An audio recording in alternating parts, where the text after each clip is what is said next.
Hola chicos, chicas, en este video vamos a ver cómo comunicar los resultados o cómo hacer la devolución de la información una vez que hemos hecho la integración de la entrevista. Decíamos que, bueno, aparentemente pudiera ser una tarea un tanto sencilla, pero hay algunos aspectos que hay que tener muy en cuenta.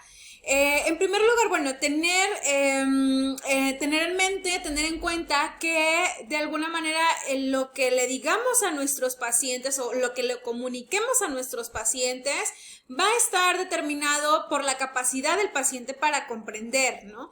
Que aquí intervienen como varios factores. En primer lugar, bueno, hay algunas personas que tienen cierta capacidad de comprensión debido a, pues, sus capacidades cognitivas o a la escolaridad que tengan y demás. Y va a haber otras para las cuales hay que hacer la información lo más sencilla posible, ¿no? Y recordar también que quizás por muchas capacidades cognitivas o intelectuales que pueda tener la persona, muchas de las veces la capacidad de comprensión va a estar influida por la sintomatología u otras cuestiones respecto a su trastorno que estén por ahí afectando esta capacidad, ¿no? Entonces, algunos tips que vamos a tener o algunas reglas que son sencillas para comunicar estos resultados son los siguientes. En primer lugar, hacer un resumen como de todos los problemas, ¿no? Es decir, podemos decirle a la persona, bueno, cuando tú llegaste con esto y esto y esto, ¿no? Pero hacer como un resumen de esas como descripciones o el motivo de consulta de la persona, resaltando un poco como las principales problemáticas que nosotras y nosotros hemos detectado, ¿no? Esto en varios sentidos. En primer lugar, bueno, para hacer como una recapitulación, pero también para hacer sentir a la persona de que, bueno, realmente hemos escuchado y hemos comprendido por lo cual ha venido pasando, ¿no? Y sobre todo cuáles son esas problemáticas que mayormente resaltan, ¿no? De su motivo de consulta. Es importante también, una vez que hemos resumido toda esta información, incluso no solamente la información que recabamos propiamente de la persona, sino también de lo que hemos venido realizando en el proceso, ¿no? O sea, hacerle también una recapitulación de que, bueno, hicimos un proceso de evaluación, que hicimos por ahí, tuvimos alguna serie de entrevistas, una serie de cuestionarios o de test y demás que nos ayudaron a recabar información de estos aspectos de tu vida, ¿no? O sea, o esta problemática en particular que está sucediendo, ¿no? Y bueno, posteriormente es importante decir el diagnóstico de la persona. Aquí, bueno, entran varias cuestiones en juego, ¿no? Les decía en un video anterior que el hecho de dar un diagnóstico puede ser altamente importante para la persona porque justamente es ponerle un nombre a lo que me sucede, ¿no? Y entonces comprender un poco por lo que estoy pasando. Entonces, si bien es cierto de que el diagnóstico pues es un tecnicismo como tal, ¿no? Quizás el nombre del trastorno se lo vamos a proporcionar a la persona. Es importante también que esto se lo expliquemos de manera muy sencilla, de manera muy concreta, sin caer, como dice aquí, en tecnicismo, ¿no? Que es un error en el cual solemos incurrir de repente, ¿no? O sea, que a veces hablamos en un lenguaje muy técnico, muy entre psicólogos y psicólogas, pero quizás para la persona sea difícil comprender, ¿no? Pensemos, por ejemplo, cuando de repente nosotros escuchamos a abogados o abogadas hablar entre sí, o médicos y médicas hablar entre sí, pues de pronto como los términos o las palabras que utilizan, pues como no es nuestro campo, no lo comprendemos o no lo alcanzamos a comprender del todo, ¿no? Lo mismo pasa con otras personas que no están dentro del campo de la psicología, pues quizás haya palabras que no las entiendan o palabras que sean como muy imponentes o muy complejas o pueden relacionarse como con algo negativo o algo muy extremista o algo muy grave, ¿no? Entonces lo mejor es hacer la información sencilla, muy concreta, no usar tecnicismos, quizás sí decir el nombre del trastorno, porque volvemos a ponerle un nombre, pero lo demás explicarlo como de manera sencilla y fluida y sobre todo dar oportunidad a la persona de hacer aclaraciones, de preguntar dudas y que le quede esta información, bueno, lo más entendible y concreta posible, ¿no?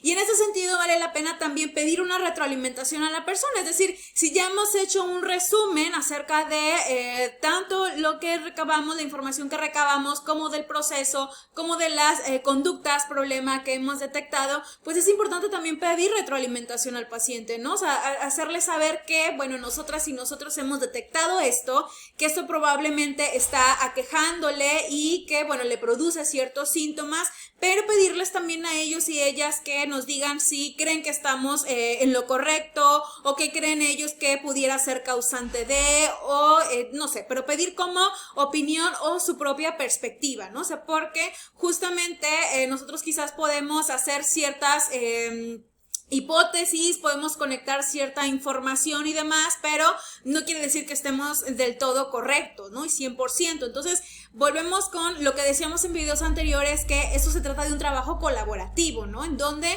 no yo como terapeuta soy esta figura de autoridad y de expertise y que yo lo sé todo, sino que al final de cuentas quien es experto en su vida es la propia persona, ¿no? Entonces nosotros pudiéramos dar una perspectiva distinta desde nuestro campo, desde nuestra rama, pero pedir esta retroalimentación de la propia persona es muy importante, ¿no? Otro aspecto importante a la hora de comunicar los resultados, todo lo que hemos encontrado de esta información o de este proceso de evaluación, es hacer hincapié en lo positivo y no esto a manera como de querer disfrazar todo de que todo está bien, ¿no? Sino que más bien alentar un poco en que quizás sí existen algunos problemas, que sí existen a lo mejor algunas situaciones que le están aquejando, algunas sintomatologías, algunas cuestiones que quizás haya que trabajar fuertemente, pero que por tanto, por otro lado, también tiene ciertos recursos o también tiene ciertas fortalezas.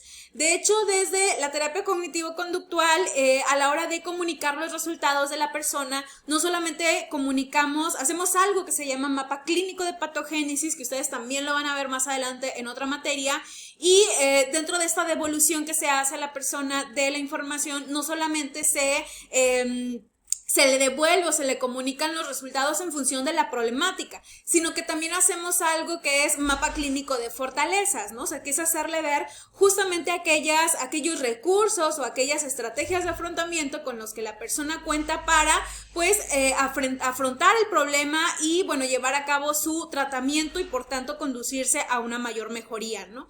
Y finalmente otro tip u otra regla muy importante que esta no hay que dejarla fuera es, bueno, aquí Morrison lo llama mostrar compasión, pero algo que hemos recalcado continuamente en esta materia de taller de entrevistas es el hecho de la empatía, ¿no? Es decir, de ponernos un poquito en el lugar o en los zapatos de la otra persona y, bueno, de mostrar cierta empatía, cierta comprensión para con ella o para con él, sobre todo en algunos diagnósticos que pudieran ser un tanto desalentadores o graves incluso, bueno, hacerle saber a la persona que al final de cuentas le comprendemos, que compartimos de alguna manera las mismas metas y que se trata de un trabajo colaborativo, ¿no? Y esto en función de comunicar los resultados son algunas reglas sencillas que vamos a tener. Pero decíamos que también dentro de esta devolución de la información o de este comunicar los resultados, no solamente como comunicar las áreas problema o el diagnóstico al que hemos llegado, sino que también establecer y debatir como algunas posibles soluciones.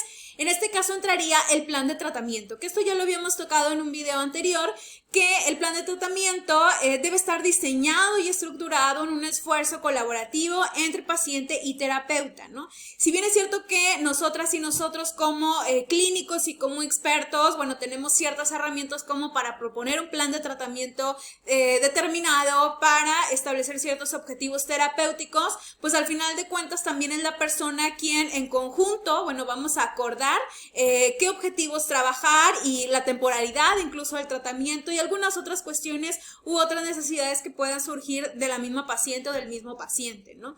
Es importante aquí explicar, dar una explicación clara del proceso de tratamiento, que eso es algo también importante, no es algo que a veces algunos psicólogos y psicólogas suelen omitir, ¿no?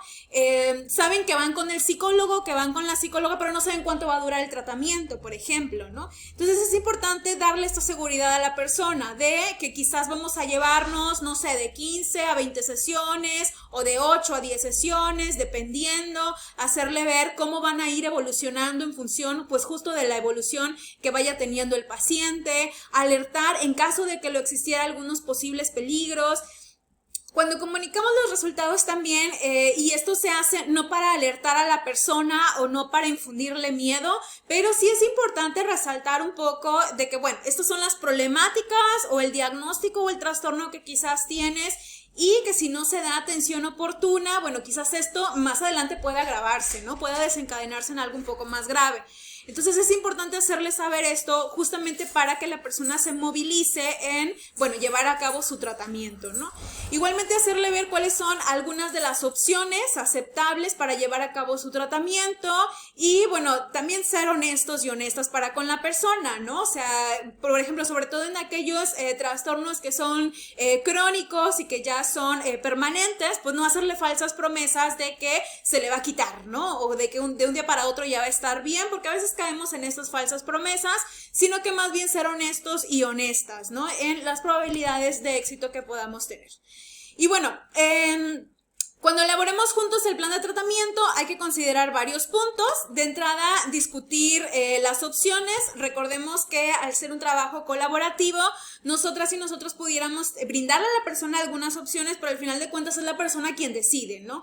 Y esto finalmente también le da a la persona un sentido de control sobre su vida, sobre su problemática y sobre su actuar o su afrontamiento a esa problemática, ¿no? En este caso el tratamiento. Entonces, discutir las diferentes opciones, no solamente del tratamiento psicológico, sino como ya lo vimos en un video anterior, de otras canalizaciones que pudiéramos hacer va a ser muy importante, ¿no?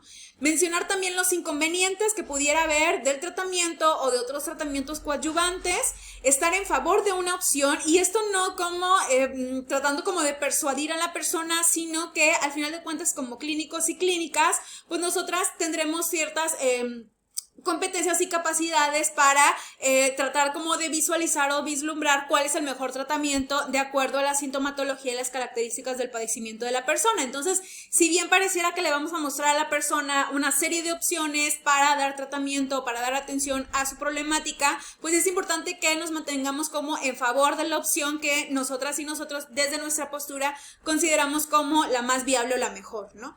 Y bueno, asegurarse también de que el paciente comprende las opciones, ¿no? O sea, sobre todo aquellos otros tratamientos u otros recursos que van a coadyuvar a su problema. Por ejemplo, hablemos de una persona que quizás vamos a llevar un tratamiento individual por alguna adicción, pero que sea altamente importante, y esto es algo que está evidenciado científicamente, pero es altamente importante el apoyo grupal, ¿no? O sea, los grupos de apoyo. Entonces, es importante que la persona comprenda, ¿no? O sea, el porqué de esas opciones o cuáles serán las ventajas y los beneficios que puede tener de cada una de ellas.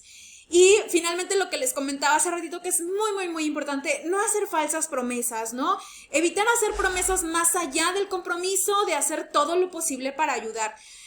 Voy a hacer aquí una mención importante, y que es algo que siempre les he dicho, y es el hecho de que hoy en día psicólogos y psicólogas sabemos que tenemos cierta formación en el campo y tratamos de desenvolvernos para con las personas de la mejor manera posible y de la manera más ética posible también, pero hoy en día pareciera que otros personajes, por ejemplo gente de coaching personal y demás, que en este continuo entusiasmo y motivación y querer empujar a la persona como a sus límites de felicidad y de resolución de problemas, pareciera que en lugar de ayudar pues perjudican un poco, ¿no? Y estas personas sí suelen caer como en una alta positividad y entusiasmo, en el cual pues ofrecen como este tipo de promesas a las personas, ¿no? O sea, de que de un día para otro tú puedes estar feliz y puedes ser mejor persona, y sabemos que no es así, ¿no? Como psicólogas y psicólogos y como personas en general sabemos que los cambios no se vienen de la noche a la mañana, hay cosas que no son fáciles